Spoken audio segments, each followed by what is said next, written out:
विद्यार्थी जीवनचर्या पर निबंध मानव जीवन की 4 अवस्थाओं में से ब्रह्मचर्य आश्रम जन्म से लेकर 25 वर्ष तक की आयु के काल को कहा जाता है। यही जीवन विद्यार्थी जीवन भी है। प्राचीन काल में विद्यार्थी को गुरुकुल में रहकर विद्याध्ययन करना पड़ता था। विद्यार्थी शब्द 2 शब्द के मेल से बना है, विद्या बहु अर्थी, जिसका अर्थ है विद्या प्राप्ति की इच्छुक। जीवन के प्रारंभिक काल का लक्ष्य विद्या प्राप्ति है। यह जीवन का स्वर्णिम काल कहा जाता है। जिस प्रकार सुदृढ़ भवन निर्माण में कार्यरत कारीगर सावधानी पूर्वक नींव का निर्माण करता है, उसी प्रकार मानव जीवन रूपी भवन के सुदृढ़ निर्माण के लिए विद्यार्थी जीवन का सुव्यवस्थित होना नितांत आवश्यक है। सरल, छल रहित, उत्साहयुक्त आशावादी लहरों में उमंगपूर्ण तरंगित होता यह काल उसके भविष्य को निर्धारित करता है। इसी अवस्था में शारीरिक, मानसिक व बौद्धिक शक्तियों का विकास होता है। शिक्षा द्वारा जीवन लक्ष्यों का निर्धारण होता है। सफल विद्यार्थी इसी काल में सामाजिक, धार्मिक, नैतिक नियमों, आदर्शों व संस्कारों को ग्रहण करता है। लेकिन आजकल गुरुकुल शिक्षा प्रणाली नहीं है। आज का विद्यार्थी विद्यालयों में विद्याध्ययन करता है।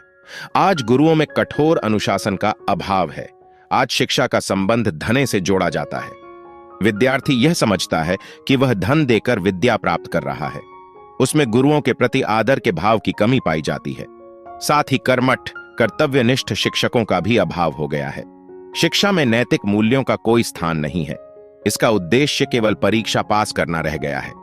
इन्हीं कारणों से आज का विद्यार्थी अनुशासनहीन, फैशन का दीवाना, पश्चिमी सभ्यता का अनुनायी तथा भारतीय संस्कृति से दूर हो गया है।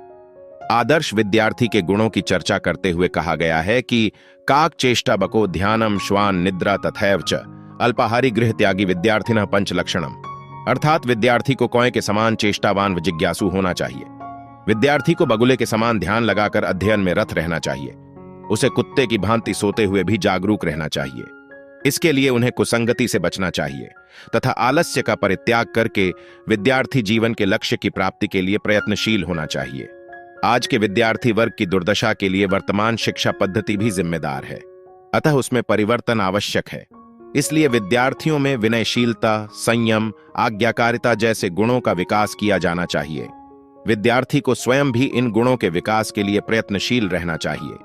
अतः शिक्षाविदों का दायित्व है कि वे देश की भावी पीढ़ी को अच्छे संस्कार देकर उन्हें प्रबुद्ध तथा कर्तव्यनिष्ठ नागरिक बनाएं।